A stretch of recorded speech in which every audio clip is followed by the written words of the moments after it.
All right, so now that we've got our login and create account pages set up, the next thing that we're going to do is actually set up a Firebase project for our project here that will allow us to actually keep track of users and allow users to log in, create accounts, etc. So what we're going to do here is we're going to go to the Firebase console, which you can do by going to console.firebase.google.com. And we see that I've already got a few projects in here created for older videos that I recorded. We're going to create a new one. And by the way, you might not see this screen. You might just see something that says get started or something like that if this is your first time. But either way, you're going to want to get to the point where it allows you to add a project and click on that. And it's going to start off by asking you the project name. Again, this is not something that's permanent. We can basically set this to whatever we want, and this is just how we identify the project inside the Firebase console. But I'm going to call this Note Sharing App. And this thing down here can't be changed, so if you see something down there that you don't like, feel free to change that. It does have to be unique across all of Firebase, so if someone else has already taken your unique string there, you'll have to just come up with something else. All right, so I'm going to click on Continue now. And the next thing it's going to ask us is if we want Google Analytics enabled for our project. Just to avoid overcomplicating things, I'm going to turn that off. And we're going to click on Create Project, which will bring up this little spinner thing. So while our project is being created in Firebase, let's actually install the Firebase package into our front end. We've seen how to do this before, but I'll walk you through it again. We're just going to say cd front end, and then we need to install it by saying npm install Firebase. Okay, and that will install Firebase for us here. If we go back to our console now, we should see that our project is ready, so we can click on Continue, and that will take us to the sort of home page for the Firebase console. So what we're concerned with now is adding a new app to our project. This is basically where we tell Firebase about our front end, and Firebase will give us some unique strings that our front end can use to tell Firebase what it is. We're going to give the app a nickname. We're just going to call it React Frontend. We're going to leave this also set up Firebase hosting for this app thing unchecked, and we're going to click Register App. All right, and that's going to spin for a bit, and when it's done, it will spit out a bunch of code that we're going to have to copy and paste into our front end. We're just going to copy and paste this stuff here. You don't have to get all the comments because those aren't really important.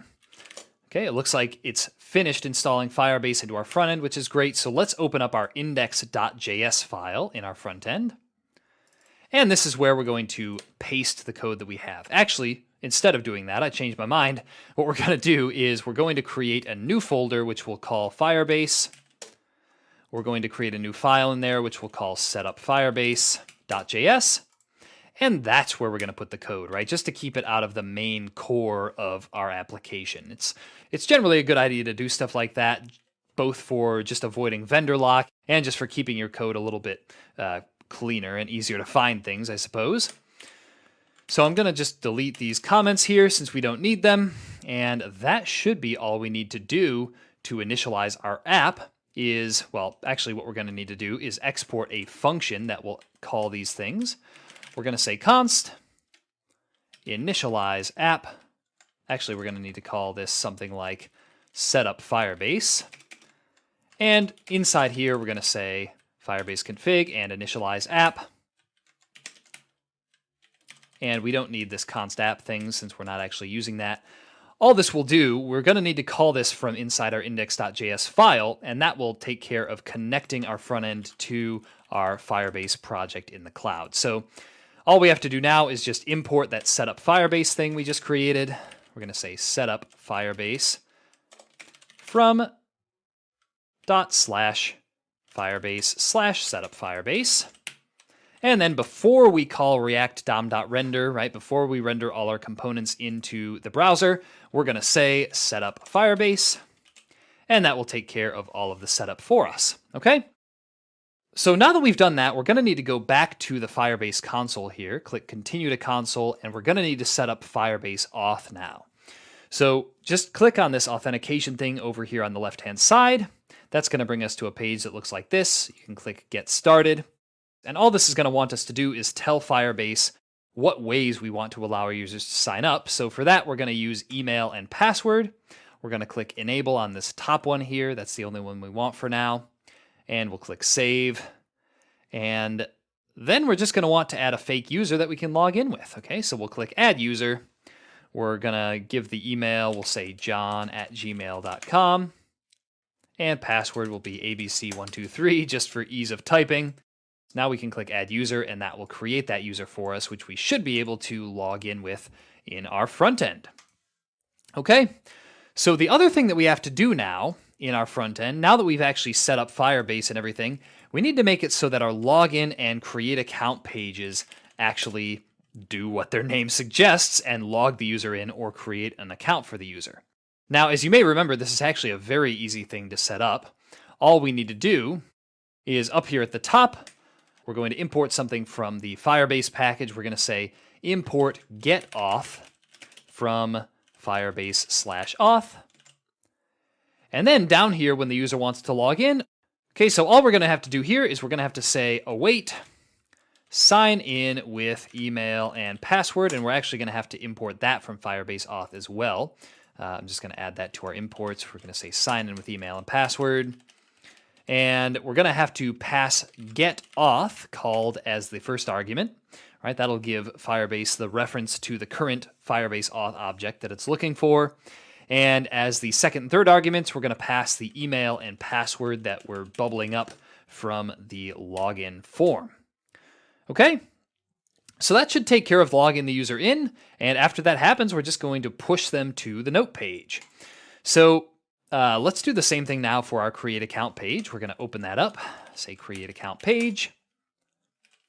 And instead of displaying an alert, which is stupid, we're going to say import get auth and create account.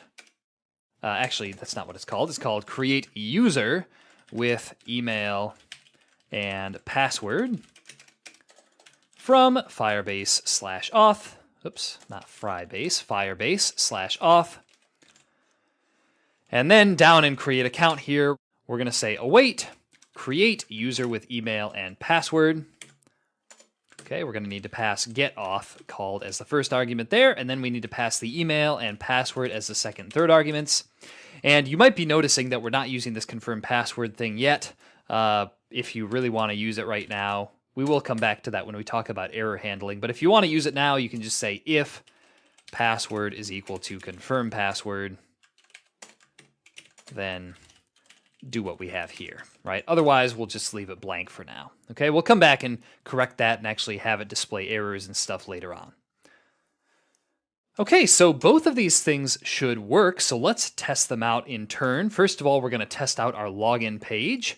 So here we go. We're going to go to our login page. Oops, we'll go to localhost 3000/login. Actually, let's try running our application first. We're going to say npm run dev. And in order for that to work, of course, we're going to need to go into the Notes app directory, not just the front end directory. So let's try that again. We're going to say npm run dev, and that should run our front end and back end for us. All right, and apparently setup Firebase is not exported from the place that I had it. Let's just go to index.js. Nope, that looks right. So let's go into setup Firebase. Sure enough, we need to say export const setup Firebase, and that, oops, we need to add async to both our create account and login page here. So that's going to need to be async since it's calling await, and this is going to need to be async as well since that's using await. I'm going to say async like that. And it looks like that got rid of all of our errors, so let's refresh our page, and we should be able to log in with the user we created before, so john@gmail.com, and for the password, abc123 exclamation point. Oh, and by the way, you're not going to see these things over here. That is my password manager, so you're not going to see those. It'll just be blank. So if we click on login now, we should see that we're automatically navigated now to the notes page. So let's try out our create account page. We're going to go to create account. We're going to try and create a new account. We'll say john2@gmail.com. For the password, we're going to enter in the same stuff that we did before, abc123. We're going to click on create account.